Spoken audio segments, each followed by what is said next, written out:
Hi friends, welcome to SVT creations channel. ఈరోజు మనమైతే ఈ వీడియోలో కడపలో అత్యంత పర్యాటక ప్రాంతమైన పాలకొండల గురించి తెలుసుకోబోతున్నాం. పాలకొండల్లో ఉన్న వాటర్ ఫాల్స్ మరియు అక్కడ వెలిసిన పాలకొండరాయ స్వామి దేవస్థానం గురించి, దాని చరిత్ర గురించి అయితే మనం తెలుసుకోబోతున్నాం. ఈ వీడియోలోకి వెళ్ళే ముందు ఇంకా ఎవరైనా మన ఛానల్ని సబ్స్క్రైబ్ చేసుకోకపోతే సబ్స్క్రైబ్ చేసుకొని లైక్, షేర్ చేసేయండి. పాలకొండలు అయితే మనకైతే రిమ్స్ దగ్గరలో తిరుపతికి వెళ్ళే బైపాస్ రోడ్లో అయితే ఈ పాలకొండలు ఉంటాయి. పాలకొండకు దగ్గరలోనే కడప శిల్పారామం మరియు నగరవనం కూడా ఉన్నాయి. ఆ వీడియో చూడాలనుకున్నారు, నా ఛానల్ ఉన్నాయి, చూసేయండి. ఇప్పుడైతే మనమైతే వచ్చేసాం. చూడండి, ఇదైతే దేవస్థానం ఎంట్రన్స్. ఇక్కడ నుంచి తాపల్లో పైకి వెళ్తే తాపలు అయితే మనకైతే కొద్ది దూరం వరకే ఉన్నాయి.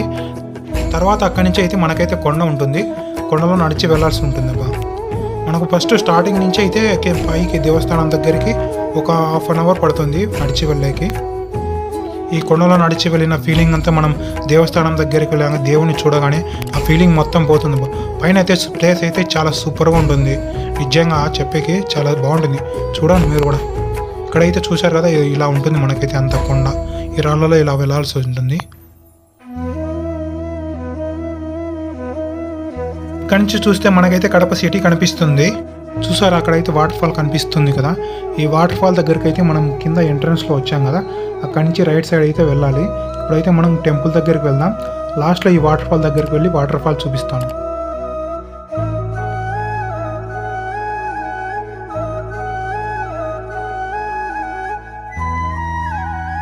ఫైనల్గా మనమైతే టెంపుల్ దగ్గరికి రీచ్ అయ్యాము ఒక హాఫ్ అన్ అవర్ జర్నీ తర్వాత. చూడండి, ఇక్కడైతే మనకైతే లొకేషన్ అయితే చాలా బాగుంది. సూపర్గా చెట్లు, ఆ కొండలు, లొకేషన్ చాలా బాగుంది చూసేకి. అండ్ మన స్టార్టింగ్లో అయితే ఒక కోనేరు ఉంది. అండ్ ఇక్కడ ఒక విఘ్నేశ్వరుని ఆలయం కూడా ఉంది. చూడండి, విఘ్నేశ్వరుడు అయితే చాలా బాగున్నాడు.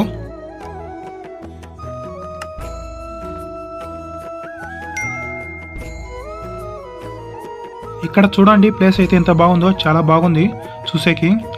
క్లైమేట్ కూడా చాలా చల్లగా ఉంది. అండ్ లొకేషన్ కూడా చాలా బాగుంది చూసేకి.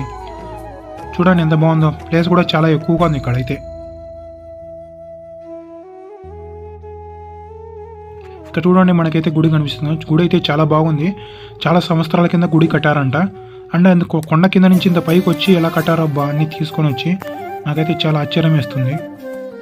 మీరు కూడా చూడండి ఎంత బాగుందో గుడి అయితే. చూడండి, మనమైతే ఇప్పుడైతే గుళ్ళకి వెళ్దాం పదండి. చూడండి, టెంపుల్ లోపల అయితే మనకైతే చాలా బాగుంది చూసేకి. ప్లేస్ కూడా చాలా బాగుంది. అండ్ మనకైతే ఇక్కడ టెంపుల్ లోపల అండ్ తులసమ్మ చెట్టు అండ్ తెల్ల జిల్లడి చెట్టు ఉన్నాయి. అండ్ ఇక్కడ ఒక విషయం ఏంటంటే, టెంపుల్ చుట్టూ మనకైతే దశావతారాలు ఉన్నాయి. టెంపుల్ ఉందని చెప్తున్నాను కానీ టెంపుల్ అయితే ఏ దేవుడు ఉన్నాడని చెప్పలేదు కదా. టెంపుల్ అయితే మనకైతే నారాయణ స్వామి అయితే ఉన్నాడు. నారాయణ స్వామి శ్రీ పాలకొండరాయ స్వామిగా పిలిచాడు. ఇక్కడ పాలకొండరాయ స్వామి అనే పేరుతో పిలువబడుతున్నాడు. చూడండి, ఇక్కడైతే మనకైతే చెప్పాను కదా దశావతారాలు ఉన్నాయని. అండ్ రామావతారము చూడండి. ఇక్కడైతే మనకైతే గుడి కూడా చాలా బాగా నిర్మించారు. ఇక్కడ వచ్చి మనకు పరశురాముని అవతారం ఉంది. అండ్ తర్వాత ఇక్కడైతే వామన అవతారం ఉంది. అండ్ ఇక్కడ పోతే వచ్చేసి మనకైతే నరసింహ అవతారము. నెక్స్ట్ వచ్చేసి వరాహ అవతారం అయితే ఇక్కడ ఉంది. ఇక్కడ వచ్చేసి మనకైతే కూర్మ అవతారం కనిపిస్తుంది. ఇక్కడైతే ఆంజనేయ స్వామి విగ్రహం దేవుని ఎదురుగా. ఇక్కడైతే మనకైతే మత్స్య అవతారం ఉన్నది. అండ్ ఇక్కడైతే మనకైతే కలికి అవతారం కనిపిస్తుంది. అండ్ లాస్ట్ వచ్చి మనకైతే కృష్ణ అవతారము. నేనైతే 9 అవతారాలు సరిపోయాయి అనుకుంటున్నాను. అండ్ ఇక్కడ గజస్థం. ఇప్పుడైతే మనమైతే దేవాలయం లోపలికి వెళ్ళి చూద్దాం పదండి.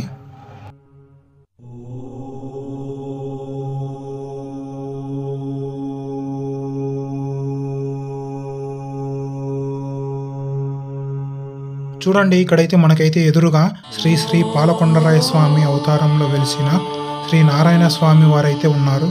చూడండి ఎంత బాగున్నారో చూసేకి, చాలా బాగున్నారు. అండ్ ఒక విషయం ఏమిటంటే, ఇక్కడ మన స్వామి వెనకాల ఆదిశేషువు ఉన్నాడంట. అది కూడా మీకు చూపిస్తాను. చూడండి, ఇక్కడ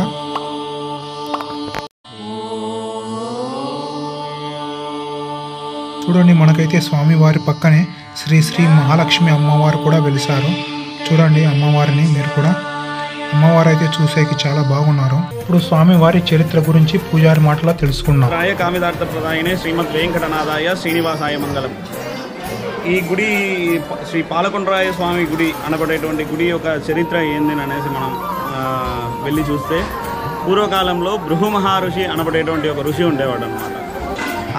ఆయనకు ఒక అహంకార నేత్రం అనేసి ఒక నేత్రం ఉండేది. అంటే అహంకార నేత్రం అరిగాల్లో ఉండేది అనమాట. ఆయనకు ఒకనొక రోజు ఆయన ఏం చేస్తాడంటే, ఒక కార్య నిమిత్తమయ్యి మొట్టమొదటిగా సత్యలోకానికి వెళ్తాడు.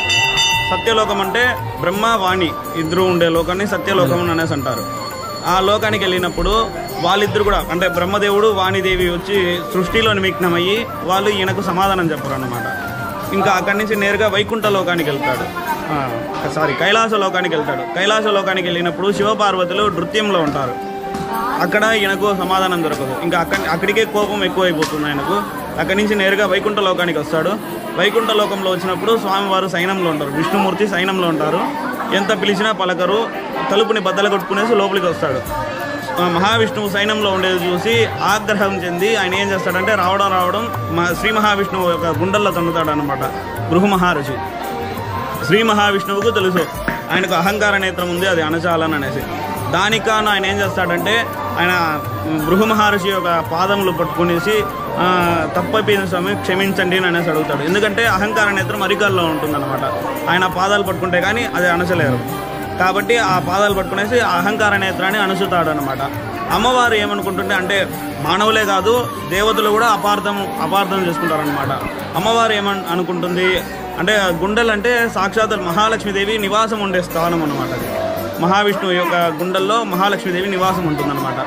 నేను నివాసం ఉండే స్థానాన్ని తన్నినా కానీ దానికి కోపగించుకోకుండా స్వామివారు ఆయన పాదాలపై పట్టుకుంటారా అనేసి ఆ అమ్మవారు కోపం చెంది ఆమె వైకుంఠాన్ని వదిలేసి భూలోకానికి వచ్చేస్తుందన్నమాట. ఆ భూలోకానికి వచ్చిన తర్వాత స్వామివారు అమ్మవారిని వెతుక్కుంటా ఫస్ట్ పాదం మోపిన ప్రదేశం ఇది పాలకొండ్ర. ఇక్కడి నుంచి అమ్మవారు పద్మావతిదేవిగా తిరుచానూరులో వెలిసి ఉంటుంది. స్వామివారు వెంకటేశ్వర స్వామిగా తిరుమలలో వెలిసి ఉంటారనమాట. దీనికి పాలకొండ అనేసి పేరు ఎందుకు వచ్చిందంటే, పూర్వకాలంలో క్షీరసాగర మదనం అనేసి జరిగింది ఒకటి. ఆ క్షీరసాగరం అంటే పాల సముద్రాన్ని చిలుకుతారనమాట. అసురులు సురులు ఇద్దరు కూడా చిలుకుతారు. చిలికినప్పుడు దాంట్లో నుంచి కొన్ని చిలుకులు ఈ కొండ ప్రదేశంలో పడినందున ఈ కొండకు పాలకొండ అనేసి పేరు వచ్చింది. ఈ గుడి ఎప్పుడు నిర్మాణం అయిందంటే, పూర్వకాలంలో మట్లి రాజులు అనబడేటువంటి రాజులు మన ప్రాంతాన్ని ఏలేవారు అన్నమాట, పరిపాలించేవాళ్ళు. వాళ్ళు ఒకనొక రోజు తిరుమలకు వెళ్ళాలని సంకల్పించుకుంటారు. వెళ్తా మార్గ మధ్యంలో ఇక్కడ బస చేయడం జరుగుతుంది. బస చేసినప్పుడు వాళ్ళ స్వప్నంలో స్వామివారు ప్రత్యక్షమయ్యి, ఇక్కడ గుడి నిర్మించండి, రాబోయే కాలంలో పాలకొండరాయుడు అనే నామధేయంతో నేను పిలువబడతాను అనేసి చెప్పడం జరిగింది. దాని మేరకు ఇక్కడ గుడి నిర్మించారనమాట. అది ఈ గుడి యొక్క విశిష్టత. స్వస్తి. చూసారుగా గుడి చరిత్ర మరియు దాని విశిష్టత. అండ్ ఇక్కడ మీకు ఒక విషయం చెప్పాలి. ఇక్కడైతే మనకైతే 2 జలపాతాలు ఉన్నాయి గుడి దగ్గర. మనకు స్టార్టింగ్లోనే ఒక జలపాతం కనిపిస్తుంది. అండ్ గుడికి వెనకల సైడ్ అయితే ఇంకొక జలపాతం ఉంది. ఇక్కడ పాలకొండరాయ స్వామితో పాటు లక్ష్మీ నరసింహస్వామి అండ్ చెంచు లక్ష్మీ అమ్మవారి దేవస్థానం కూడా ఉంది. అండ్ ఇక్కడ చూసారు కదా, అక్కడ వంతెన మాత్రం ఉంది కదా, అక్కడి నుంచి మనము రైట్కి వెళ్తే మనకు లక్ష్మీ నరసింహస్వామి అండ్ చెంచు లక్ష్మీ అమ్మవారి దేవస్థానం ఉందంట. వెళ్ళి చూద్దాం పదండి. చూడండి ఇక్కడైతే మనకైతే లొకేషన్ ఎలా ఉందో, కొండ మొత్తం గుడి కూడా చూడండి, మొత్తం చూపిస్తాను ఎలా ఉందో. మొత్తం చాలా బాగుంది గుడి అయితే. ఇప్పుడైతే మనమైతే లక్ష్మీనరసింహస్వామి గుడి చూసేకి వెళ్దాం పదండి. చూసారా అక్కడ కనిపిస్తుంది కదా, అదే లక్ష్మీనరసింహస్వామి గుడి. అండ్ ఇక్కడ గుడితో పాటు మనకైతే నాగుల పుట్ట కూడా కనిపిస్తుంది. చూడండి ఎంత బాగుందో పుట్ట.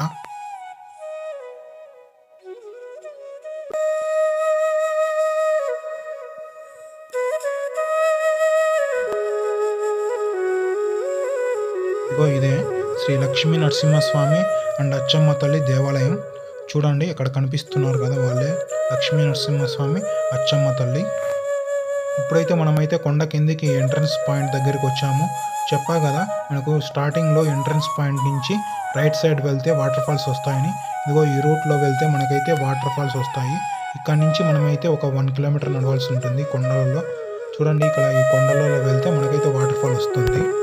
చూడండి ఫైనల్గా మనమైతే వాటర్ ఫాల్ని రీచ్ అయ్యాము. చూడండి వాటర్ ఫాల్స్ చాలా బాగున్నాయి, వాటర్ ఫాల్స్ చూసేకి.